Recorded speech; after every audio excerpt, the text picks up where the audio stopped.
स्वागत है आप सभी का। आप देख रहे हैं एनएमएफ न्यूज, आपके साथ मैं हूं नमता चौधरी।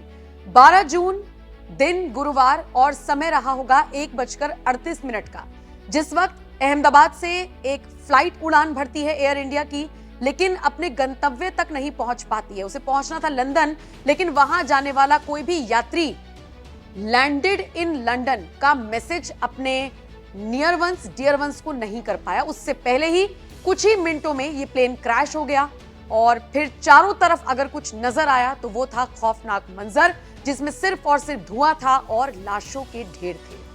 242 लोग इसमें सवार थे, क्रू मेंबर्स को मिला के, और सारे मर गए, सबकी मौत हो गई।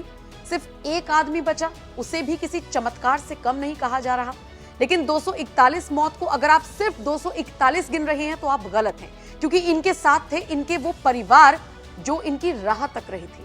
कुछ लोगों ने अपनों को विदा किया था, तो कुछ लोग इंतजार कर रहे थे अपनों का कि अब से 8-9 घंटे बाद हमारी मुलाकात उनसे होगी। लेकिन इन सबके बीच जिस तरीके से ये प्लेन क्रैश हुआ, इसने हर किसी को झकझोर कर रख दिया। वो तस्वीरें, वो विचलित कर देने वाले वीडियोस हमने और आपने बखूबी देखे।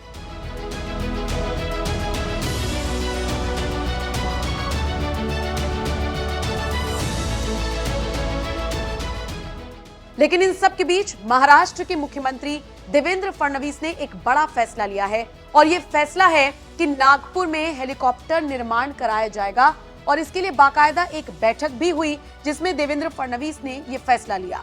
बताते चले, शुक्रवार 13 जून को मुख्यमंत्री देवेंद्र फडणवीस की उपस्थिति में max aerospace and aviation private limited और महाराष्ट्र सरकार के उद्योग विभाग के बीच एक समझौता साइन हुआ है, उस पर हस्ताक्षर हुए हैं। जिसके बाद फडणवीस ने कहा कि इससे नागपुर के रक्षा उत्पादन क्षेत्र को गति मिलेगी।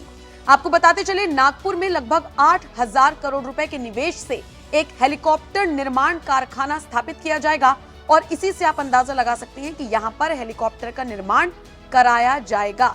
आपको बताते चले, बताया जा रहा है कि इसका कार्यकाल 2026 से शुरू होगा। इसमें लगभग 2,000 लोगों को रोजगार मिलेगा और अगले 8 सालों में लगभग 8,000 करोड़ रुपए का निवेश इसमें किया जाएगा। इस तरह की बात भी की गई है।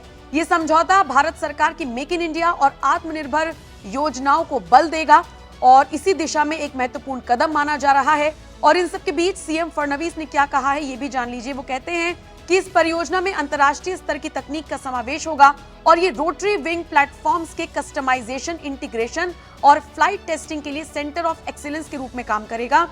मैक्स एरोस्पेस ने हेलीकॉप्टर निर्माण के लिए महाराष्ट्र, विशेष रूप से नागपुर को चुना है और ये हमारे लिए गर्व की बात है। अब यहाँ पर रक्षा उत्पादन जिस तरीके से बढ़ेगा, उस क्षेत्र के लिए नागपुर में चूंकि बेहतरीन सुविधाएं विकसित की गई हैं, इसीलिए हर संभव सहायता दी जाएगी। और इसके अलावा जो प्रमुख बिंदु रही हैं इस समझौते के, उसमें यह है कि इस परियोजना का नाम है हेलीकॉप्टर निर्माण कारखाना। नागपुर में इसे स्थापित किया जाएगा। निवेश राशि 8,000 करोड़, 8 सालों में इतना निवेश इसमें होगा। 2,000 लोगों को रोजगार मिलेगा और 2026 से इसके शुरू होने की उम्मीद है। तो देवेंद्र फडणवीस की सरकार ने ये बड़ा फैसला लिया है, वो भी ऐसे वक्त में जब भारत ने एक बड़े प्लेन क्रैश को देखा है, झेला है, महसूस किया है। उसके बाद देवेंद्र फडणवीस की सरकार ने बाकायदा एक बैठक में कंपनी के साथ मिलकर यह तय किया है कि नागपुर में हेलीकॉप्टर निर्माण कारखाना खोला जाएगा। फिलहाल फडणवीस के इस फैसले को आप किस तरह से देखते हैं? कमेंट सेक्शन में आप अपनी राय हमें जरूर दीजिएगा। नमस्कार।